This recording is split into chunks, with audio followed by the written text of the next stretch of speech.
Gimana? Sudah menggoda kamu kah? BBM mahal, tanda tanya.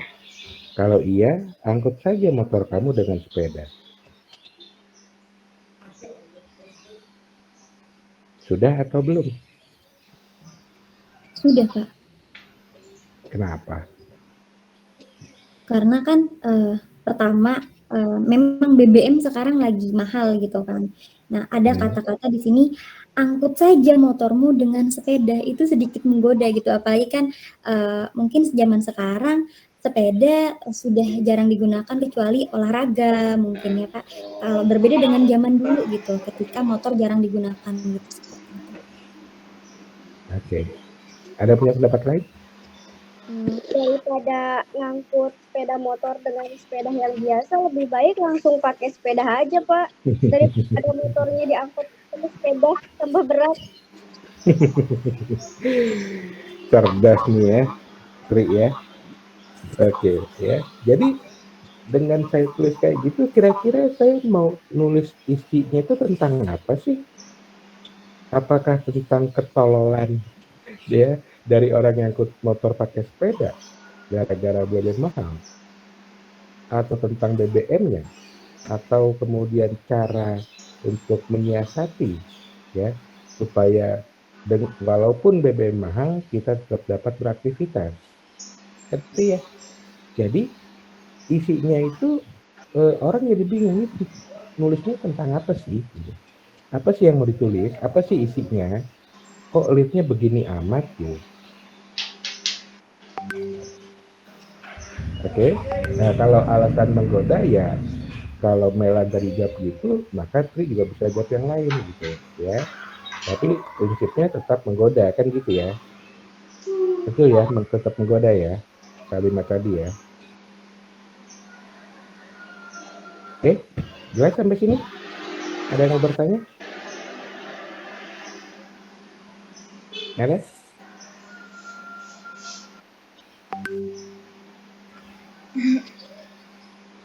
Oke, kalau nggak ada, saya lanjut. Pokoknya kalau kamu diam aja, saya anggap kamu paham. Ya. Karena kalau kamu nggak paham, harusnya kan ngomong. Sekarang kita masuk ke teras menonjok atau punch. Ini lebih dahsyat dari teras penggoda. Kenapa? Ya, kenapa lebih dahsyat dari teras penggoda? Saya tanya deh sama Angeli, ya. Jo, kamu ditonjok sama digoda lebih berasa mana, Jo? Berasa ditonjok. Good, ya. Jadi teras menonjok itu harusnya lebih dahsyat isinya, ya. Lebih berasa kepada pembaca dibanding teras penggoda. Artinya dengan kita menggunakan teras yang menonjok atau punch list, ya, pembaca itu akan merasa harus membaca tulisan kamu. Paham? Siapa yang bisa kasih contoh? Kira-kira seperti apa sih teras menonjok itu?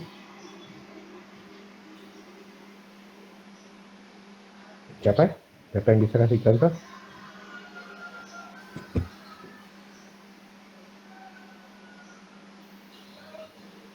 Coba, Made, coba kamu kasih contoh, Made. Made. Terus, ya Pak, kalau menurut saya, kalau salah nggak apa-apa ya Pak. Pemerintah itu banyak ngomongnya doang, itu gimana Pak? Boleh aja. Udah satu kalimat aja. Iya. Oke. Sekarang saya bertanya sama kamu. Siapa yang kamu tonjok di situ? Pemerintah. Oke. Siapa yang menonjok? Penulis. Oke, good. Ya. Dengan kamu menonjok seperti itu, kira-kira kamu menulis tentang apa? Tentang ini deh, apa ya? Itu naiknya harga minyak. Naiknya harga minyak. Good. Ya. Jadi contoh yang barusan dibuat Made keren ya. Satu kalimat tapi nyesak banget gitu ya. Pemerintah yang ketonjok itu ya, nyesek banget. Kenapa nyesek? Karena sebenarnya dengan tadi dengan dibilang banyak omong itu, ya banyak hal yang bisa masuk di dalam tulisan kamu sebenarnya, Madi. Ya, soal BBM, soal PPN pajak yang naik jadi 11%, kemudian soal apa lagi? Soal vaksin, soal pulang kampung segala macam itu. Kenapa? Karena ya kalau saya sih ngelihatnya betul kata Made ya. Seolah pemerintah itu cuma banyak ngomong, tapi tindakan yang membela rakyat itu tidak terlihat. Begitu ya, Dek? Iya, Pak. Dek? Ya, karena cuma ngomongnya doang, ya ngasih alasan bahwa BBM naik karena harga BBM dunia naik, ya terus pajak naik karena apalagi ya. Tapi kenapa sekarang gitu loh semuanya? Ini lagi bulan puasa, gitu loh. Mau Lebaran, kok malah tambah susah hidup kita, gitu. Kan jadi seolah yang dia lakukan itu sama sekali tidak memihak rakyat, dan alasan yang dia sampaikan, yang pemerintah sampaikan itu ya cuma omong doang, gitu. Gitu ya, Dek ya? Iya, Pak. Siapa yang sepakat? Ya, betul nggak tadi lead yang ada buat menonjol? Sekarang Betul, Pak. siapa yang bilang betul tuh? Saya Dita. Dita, good. Ya, artinya kalau pembaca baca lead seperti itu, pasti dia akan baca tulisan kamu, gitu. Karena dia juga merasa kesal misalnya, juga merasa bingung, ya minimal bingung lah dengan pemerintah itu. Kok semuanya itu dilakukan dalam satu waktu yang seharusnya lebih mudah, seharusnya ya tidak sulit gitu. Hidup ini tidak nambah sulit, harusnya nambah mudah dong. Orang bulan puasa gitu ya. Tapi kan ternyata akhirnya jadi makin sulit. Udah BBM naik, pajak naik, apalagi yang naik ya. Akibatnya apa? Belum, nanti semua harga pasti naik gitu.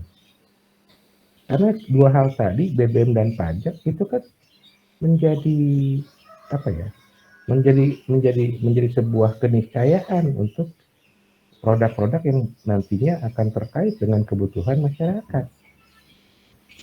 Gitu ya kira-kira. Oke, ada yang mau bertanya sampai sini? Ada? Jelas? Bisa ya? Kira-kira untuk membuat lead yang menonjol gitu ya. Jadi kita harus cari sesuatu yang dahsyat yang membuat pembaca harus membaca tulisan kita. Ya, thank you Made. Sekarang kita lanjut ke poin berikutnya. Ya, sekarang kita masuk teras berseni atau aneh. Pelan-pelan kita baca.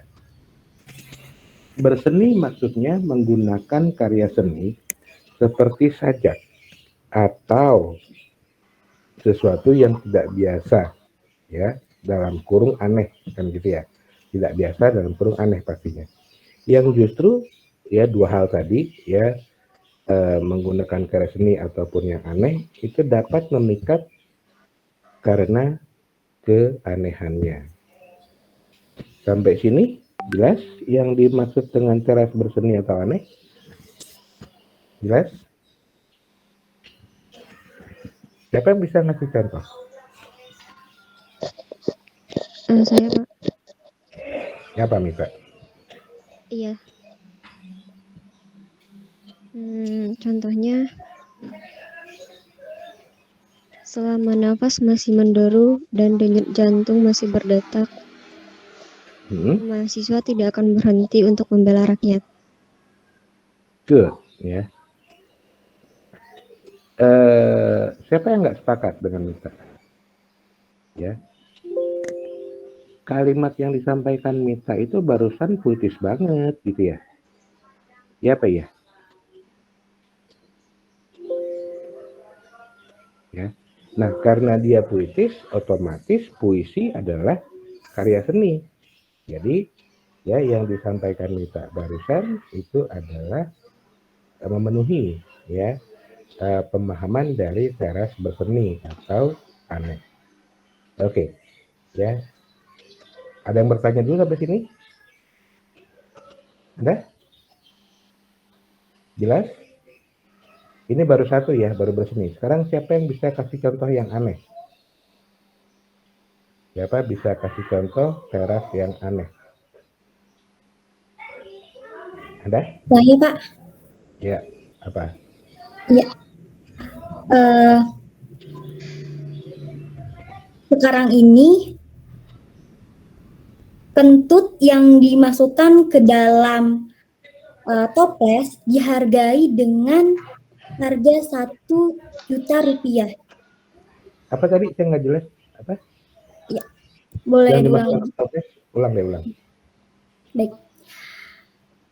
Kentut yang dimasukkan udaranya ke dalam toples dihargai dengan harga 1 juta rupiah per 1 toples. Good. Ya, tapi nanti kalimatnya dibenahin lagi. Jadi bisa dijelasin kira-kira kamu mau nulis apa dari lead yang seperti itu? Iya, jadi saya melihat salah satu YouTube bahwa dia sedang mengunggah konten di mana ada satu orang wanita, dia jadi memasukkan, kan kentut itu udara ya Pak. Nah, si kentut itu ke dalam toples, tapi si kentutnya itu dijual ke luar negeri dengan harga jutaan rupiah gitu. Seperti itu Pak. Jadi yang kamu mau tulis adalah soal perubahan konten itu atau soal apanya, Melan? Tentang yang terjadi sekarang gitu, aneh aja gitu kan. Padahal kan kentut itu memalukan ya Pak, kan kita lihat kalau kita kentut kan memalukan gitu. Tapi itu sekarang jadi uang gitu kentut itu, seperti itu. Oke. Ada yang mau bertanya? Ini Melan udah kasih contoh yang aneh. Ya. Ada? Sebenarnya akan lebih menarik Melan kalau kamu pakai lead yang kayak gitu, terus yang kamu tulis adalah sesuatu yang serius gitu. Misalnya ya, sesuatu yang serius itu misalnya tadi tentang betapa apa untuk konten YouTube itu bisa apapun jadi konten. Atau kalau kamu ingat kisahnya Ghazali, ingat tahu ceritanya Ghazali? Halo. Ya. Saya kurang tahu Pak kalau yang Ghazali. Apanya ya? Saya lupa. Pokoknya menjual sesuatu itu kalau nggak salah. Fotonya Pak. Hah?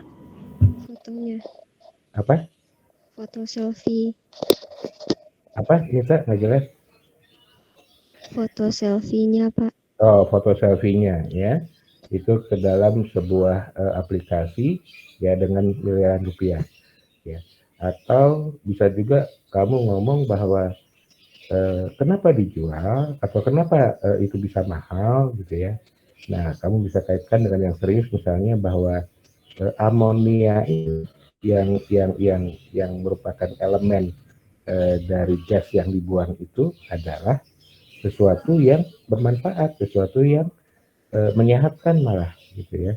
Nah, jadi barangkali kalau kamu kasih lead kayak gitu, kemudian kamu bicara soal amonianya, kamu bicara soal kontennya gitu ya, itu akan lebih menarik.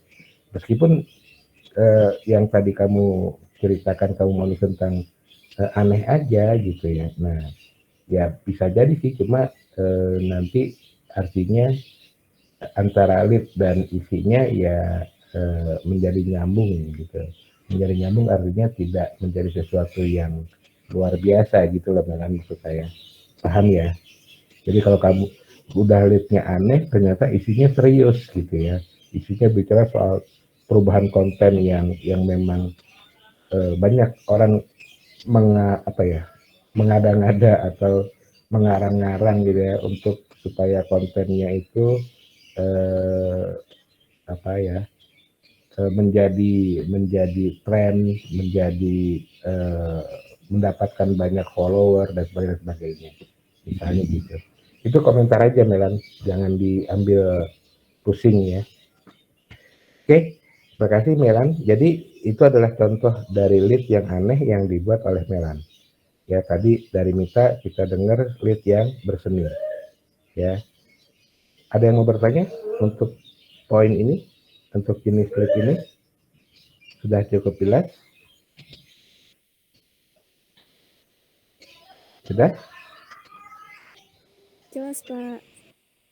Oke, ya. Kita lanjut ke berikutnya. Sebentar. Berikutnya adalah teras gambar. Nah, penggunaan kata gambar di sini ya yang harus kamu pahami adalah berbeda dengan poin nomor 2 tadi dengan teras deskriptif gitu. Ya, meskipun isinya seolah-olah sama tentang gambar. Kalau deskriptif itu menggambarkan, maka teras gambar pengertiannya adalah kita baca pelan-pelan ya. Berisi penggambaran dari setting cerita yang akan disajikan ya. Jadi isinya adalah gambaran dari setting cerita. Setting cerita itu bisa tentang lokasi cerita, bisa tentang tokoh cerita, bisa tentang ringkasan dari isi cerita gitu ya. Seperti pengaturan detail dari lokasi atau peristiwa yang ditulis sebagaimana kita melihat sebuah foto atau gambar. Jadi cara penulisannya adalah seperti kita menguraikan ya dari apa yang kita lihat pada foto atau pada gambar. Sampai sini paham? Atau ada yang mau bertanya? Ada? Hati-hati ya dengan bahwa ini sangat berbeda dengan poin nomor 2 teras deskriptif, sangat beda ya. Baca lagi pelan-pelan, siapa yang belum paham?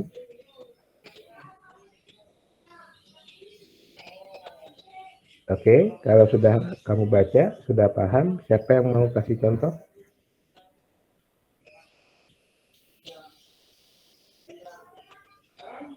Bapak, Yuk. kalau misalnya kayak gini Pak, potret indah ketika sunset di Pantai Kuta gitu boleh nggak sih Pak? Itu menjelaskan tentang potretnya, tapi bukan itu.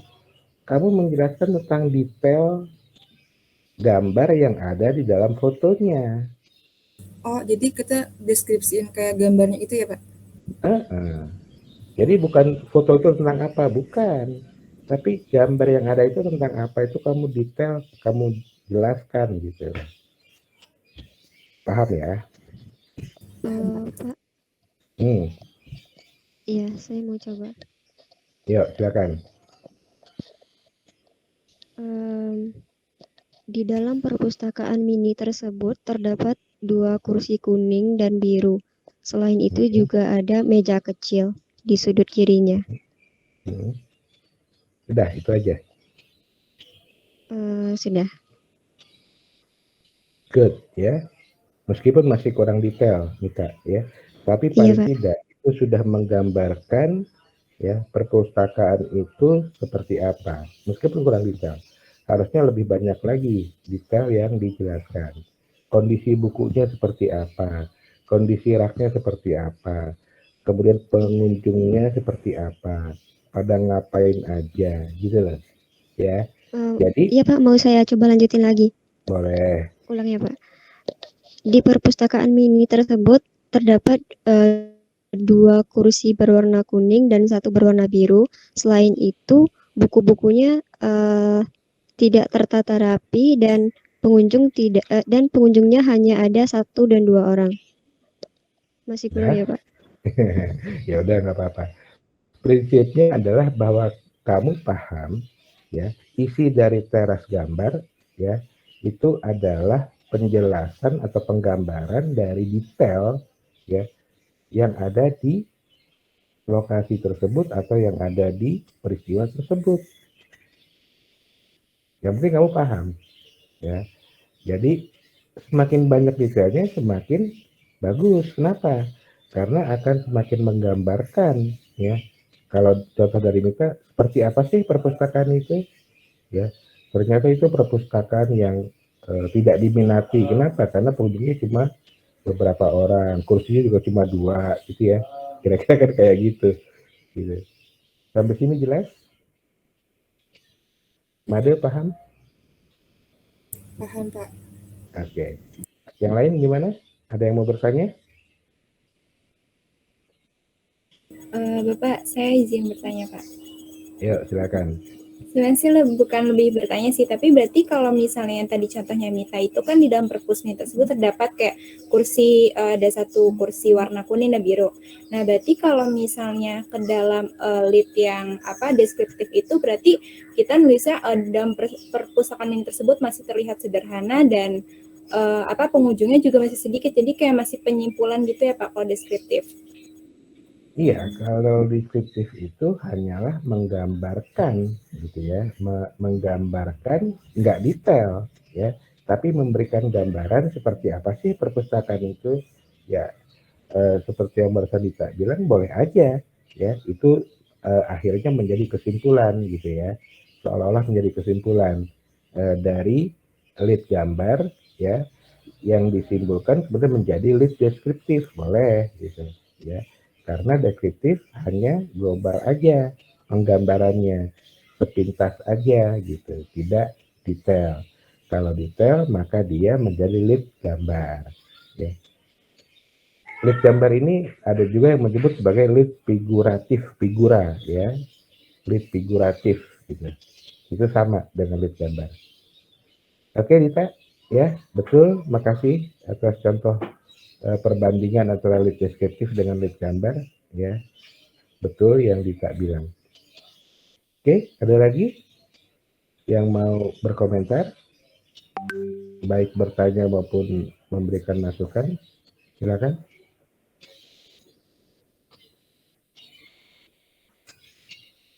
Ada? Sudah jelas ya? Dengan contoh yang diberikan Mita dan Dita, sudah jelas ya? Jelas, Pak. Jelas? Jelas ya, Yumna suaranya di saya pelan banget. Pelan ya, Pak? Untung aja saya ngelihat kamu bibirnya bergerak, jadi bisa ketahuan, oh ngomongnya itu. Iya, Pak. Oke,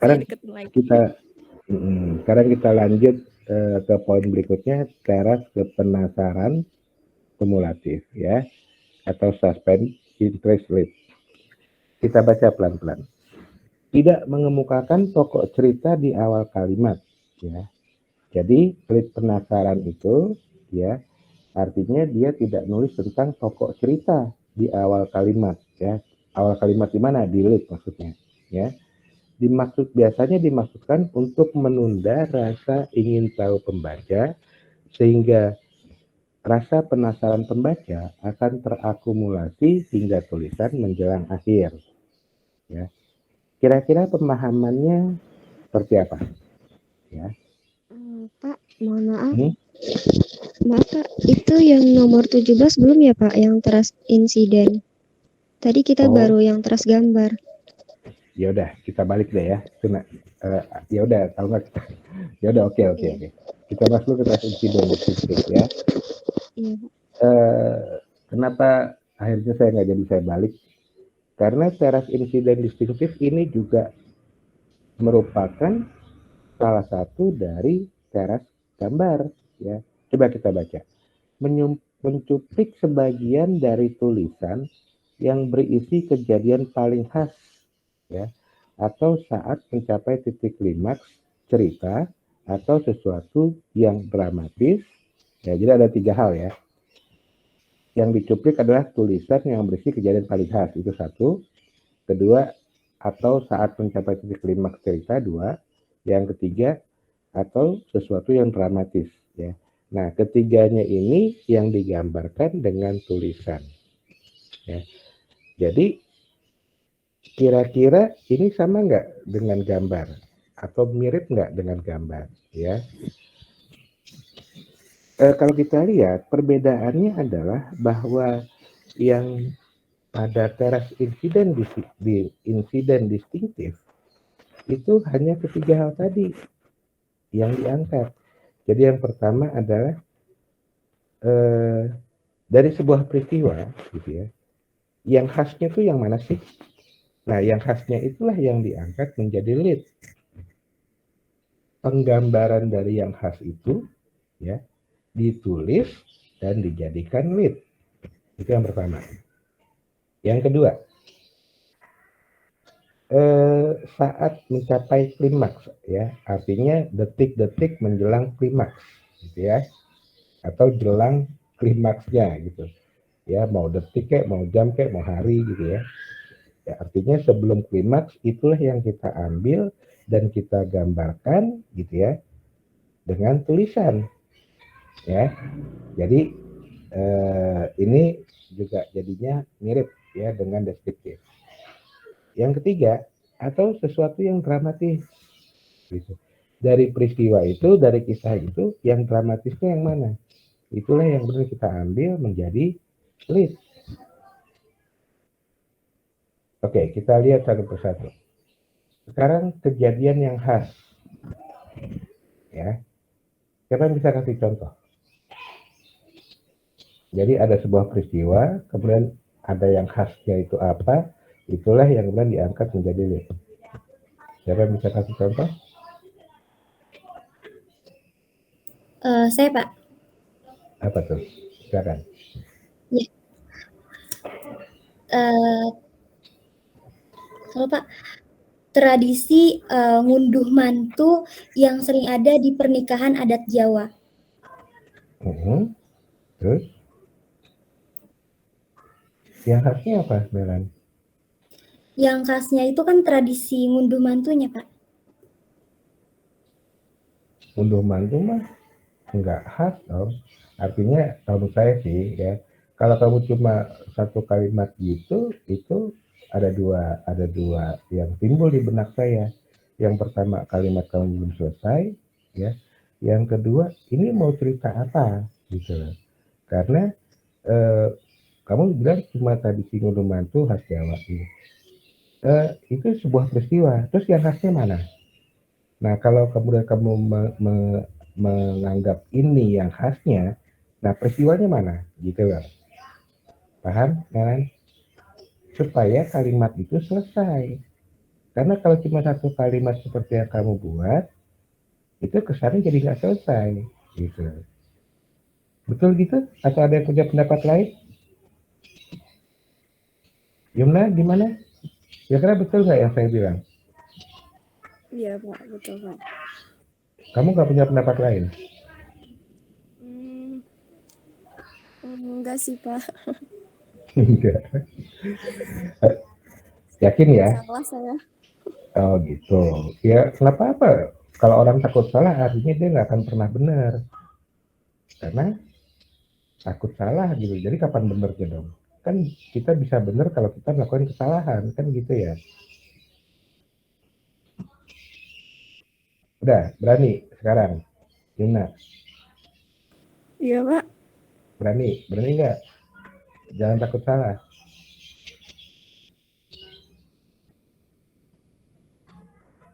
Kalau menurut saya kalau suatu hal yang khas dari peristiwa misalnya kayak berjemur di pantai, misalnya Bali kan ada pantainya gitu Pak. Nah biasanya orang ke Bali tuh bisa berjemur di pantai gitu, misalnya khasnya gitu Pak. Coba susun kalimatnya. Jadi gimana kalimatnya? Banyak orang yang datang ke Bali untuk berjemur di pantai. Misalnya gitu Pak. Jadi peristiwanya adalah banyak orang datang ke Bali, kemudian khasnya untuk berjemur ke pantai, gitu. Iya misalnya. Oke. Kira-kira Melan paham yang saya maksud tadi? Balik dulu ke Melan. Melan? Iya Pak, kalau berjemur itu kan memang setiap orang yang datang ke pantai pasti berjemur gitu, bukan hanya ke pantai Bali saja. Ya, tapi